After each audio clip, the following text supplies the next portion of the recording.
There it is. Okay. Our president came up with a statement that he wants to read, and I'm just going to read an excerpt from it.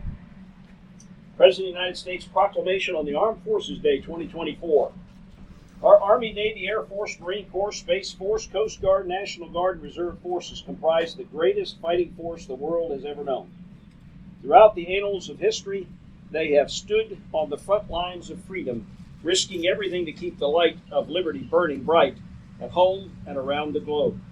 On Armed Forces Day, I'm going to have, by the way, if you'll hear my accentuation, you'll know some things I want you to remember. On Armed Forces Day, we honor their service. We remember their selfless sacrifices. We renew our solemn vow to them and their families, caregivers, and survivors. Our nation has many obligations, but only one that is truly sacred: to train and equip those we send into harm's way and care for them and their families when they come home. A little further down in his message, he says, there's a political piece in there, but we're just going to move on to the next part. I direct the Secretary of Defense on behalf of the Army, Navy, Air Force, Marine Corps, and Space Force, and the Secretary of Homeland Security on behalf of the Coast Guard to plan for appropriate observances each year, with the Secretary of Defense responsible for soliciting the participation and cooperation of civil authorities and private citizens.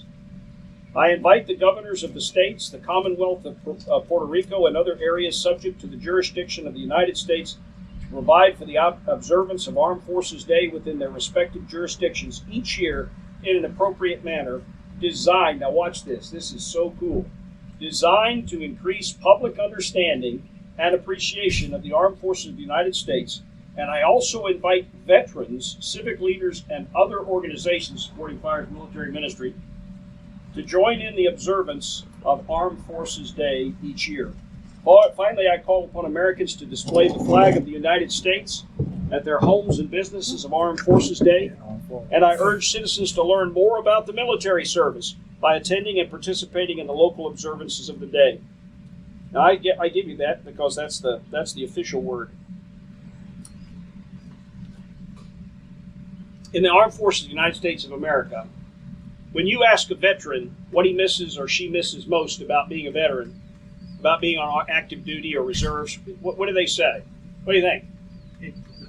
They miss the camaraderie. They miss the people. You never hear them say, I just can't wait to stand guard duty in the freezing cold again around some armory that nobody cares about. They don't talk about any of that stuff. That might be part of their lore and stories, but at the end of the day, what they really want to talk about is their closeness, their comradeship, and so on. And in many of the organizations around the country, we have a lot of them that think that everything's about programmatic emphasis. You know, you have a program for this and a program for that, and a program for this. And I don't know about you, but I've never felt much like a computer or a program. I've always felt like a human being. And so this place was developed by some very caring people, some loving people that are here. And I'd like all my volunteers, including my leader. Let me introduce my leadership team first. Gunny Webb, where's Sherry at? There she is. Stand up, Sherry. That's Sherry Webb, Gunny Webb. They're my two main team leaders. Now, where's all the Piney Grove Baptist Church folks? Wave your hand at us. Now, I want you to see that. You know that Gunny and I searched for 8 months to find a church to affiliate with, because I was being, and he was being, and we were being very picky.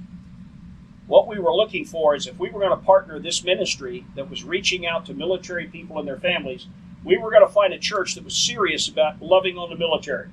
And if we couldn't find one like that, well, he and I talked about it, starting one right here. Build me a little church right out here, and I'll lead the thing. Because I wanted to have a place where if people came to where can I refer them to a community of church folks that love on them and care about them when they come in that door? Well, I can tell you what, Piney Grove Baptist Church is where we landed our feet. And we are very happy with that decision. Amen. They deserve that clap. Now, we started a partnership, and we've only been in existence. We joined the church on the 31st of December. Now, how long ago was that? A little over 5 months ago, right? And in that 5 months, we've had a lot of support from this church. This is an example today. We don't know how many folks will actually come out to join us today. This is the first time we've done it. We're excited about the possibilities and lots more opportunities down the road. But so that you're clear about this, This is not a program. It's not. We do have a warrior group that meets, that deals with PTSD and traumatic brain injury. We do have classes on constitutional literacy because we're not only citizens of heaven for those of us that are Christians, but we're also citizens of America. And we have a responsibility, the Constitution of the United States, to protect our citizens and so on. And we believe that's pretty serious. But let me tell you why we started. The Marine Corps says, and I'm not trying, if you're something else, please don't get mad at me. I have to stay in my lane. If I start talking about the Army, you laugh at me because you say you don't know nothing about the Army. And you're right, I don't. But I know a lot about the Marine Corps. Spent a lot of time in it. Most of my 40 years were in it. And so in the Marine Corps, there's three parts to our mission. And I think you can find this in all the services. We make warriors. We win our nation's battles. And what's the third one? Guns? We turn good citizens to equip, train, and inspire the next generation. So in other words, our mission isn't complete until we're dead. When they bury my butt in the out here in the cemetery somewhere in some ash heap somewhere, which is what I'm asking them to do because I don't want to spend any money on it, because I'm going to heaven. I'm not going to be there anymore. Amen. But what I'm sure of is that this place was designed to fulfill that last part of our leadership responsibility. It's a place where veterans of all walks of life, those serving on active duty, reserves, National Guard, where's my Coast Guard reps? There she is, VSO, Veteran Services Officer, the best in the business. All right. 6 years in the Coast Guard, and I served with the Coast Guard for 3 years, had the privilege to wear their uniform, to walk among them. They are some phenomenal people. If you ever get a chance to get alongside Coast Guard people, you'd be a fool not to do it. But I will tell you, in all seriousness, no matter where you come from and what for service you serve in, this place was designed to be specifically for relationships. Come here and we're going to love on you. Come here, we're going to talk to you. You come here on weekends. This is really what we've tried to set up is to come out here on the weekends. And the weekend takes on the form you want it to. So let's say you're a fisher person. You know, you like to fish. We've got probably 50 fishing poles, 75 maybe down here, fishing poles. We can set you up, and I've got 1,000 fishing lures, and I've got all kinds of fishing equipment, and we'll set up a fishing situation for you if that's what you want to do on the weekend when you come out here. And if you want to do something else, we've got partnerships with hunt clubs and all kinds of things. If you want to do something special for your weekend, we'll help you do that. You don't pay anything for this. There are 7 bedrooms up here. You're going to get a chance to see them. They're all decorated. There's no military stuff in there. None. Nothing in there is military. Everything in there is nautical or seascape or fish, or you'll get the hang of it when you go through it. But you come and you stay the weekend. And we as a team will invest in you and your family as much as you want us to invest. So let's say you want something on marriage and family. Well, I've been marrying people since 1987, and to date I don't have a single divorce yet. Well, now if you want to know how I did it, you come see me. I'll tell you the story. Because I love telling the story. But you'll believe it or not, it actually has to do with everything I learned about being a United States Marine. Now you think about that for a minute, because the Marine Corps doesn't have a high percentage of success in marriages. So how did you make that leap? Come see me. I'll tell you all about it. You come here, we'll spend as much time as you want. Traumatic brain injury. I'm a board-certified trauma service specialist with the Association of Trauma Service Specialists. I helped to develop the Oscar program for the Marine Corps, Operational Stress Control and Readiness program. I love to talk to people about all that kind of stuff that we're struggling with. The memories, the history, the painful things. I've lost 90 men in combat, 650 wounded my last time I was in Afghanistan. I've walked among some of the greatest people in the world, but I've also come back to see them suffer in places and ways that people don't see. You know, I've discovered that military people can put on a great face. We're good at it. We improvise, we adapt, we overcome. You know, that's our nature. We don't know what defeat is. We don't know what give up is. We don't know what quit is. And we don't complain about stuff, at least except amongst ourselves, because we want people to think that we're can-do kind of people. Well, that sets us up for failure when we go out and we step. Now watch me, listen to me carefully. When we step out into the civilian world, I'm going to tell you why we picked the church we did, and I'm going to tell you why I'm so passionate about this. We've made a terrible mistake. This is not political. This is talking truth to truth here. We made a terrible mistake in assuming that military people, when they leave the service, they have to go back to being civilians. I will tell you now, I don't know a single military person that's going to forget what they know about being in the military. And that includes my spouses.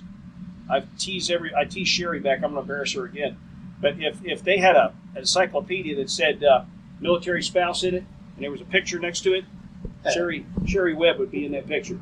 She's a get some kind of a wife that understands, and I'm not saying she's the only one. Please, you know that's not what I mean. But she's one that I've been able to work with for some time now. And I'll tell you what, that's what we need. And they don't forget any of that. And the churches and the communities that are going to do really well with our veterans are going to be those that allow us to be veterans when we return. Because I know there's some Marines out here. Once a Marine? Always a Marine. Now, either that's just a nice little slogan, jargon thing that we don't really believe, or we really believe that. Oh, no, we believe it. And if we really believe that, then we're asking our communities, which is the way we do things here, we're asking our communities to let veterans be veterans. Let veteran spouses be veteran spouses. There's some people. We're going to celebrate tomorrow. If you come to Piney Grove Baptist Church tomorrow, we're going to honor the military spouses tomorrow. And we're going to make a big deal about it. You know why? Because when we're off fighting, those of us that are war fighters, when we're off fighting, you know who's back in the rear having to do everything that Daddy had to do, and everything that Mommy had to do, and everything that every chief cook and bottle washer thing there was under the sun was the spouses left behind. And most communities don't have any idea the sacrifices that they make. Have no idea. They hear about us, on the television and stuff, but rarely do you hear about the military spouse and the tremendous sacrifices they make. And quite frankly, we wouldn't be as successful as we are if it wasn't for them. That's fact. Well, enough of that. I'm pontificating now. What's important to me is you know that this is a place where people come, they relax, they come out on a weekend. If they want to come out during the week, they just give us a call. We'll give your business card. You come and say, hey, I want to come out on a Wednesday. We have a discipleship training group down here where we're learning how to be good disciples for Christ. And in fact, we're getting ready to take a trip to Bali, Bonnie and I, and we got some others, Debbie. We're going on a trip to Bali. We're gonna tell people about Christ, and we're gonna tell people about the military. Do you know they have a great thing about heroes down there?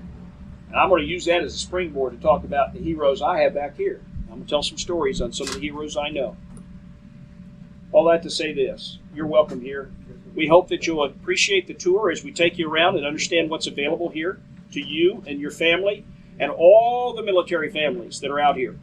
One last thing, and I'm not going to steal any thunder from Gunny except one little piece of it. Mind if I share that, Gunny? About the 8 months of being, or 8 years of being kind of pent up? All right. There's a great story between him and I. I'm not going to tell it now. I'm going to let him tell it. He tells it better than I do anyway. So does Sherry.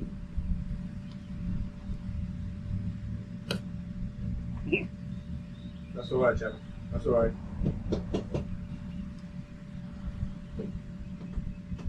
But he's who we're trying to reach. He sat in his home for 8 years after he got out of the military. 18 years as a trigger puller, an infantryman. Had a stroke. Had to get out. Sat in his home for 8 years down the road here. And if you want to know the truth, he didn't say this. I'll say it. Because nobody really took the time to get to know who he was. And so he sat and suffered it by himself. You wouldn't know that man today. He's an outspoken, go-getter, get-some kind of guy. And my right-hand battle buddy. And I love him dearly. Amen.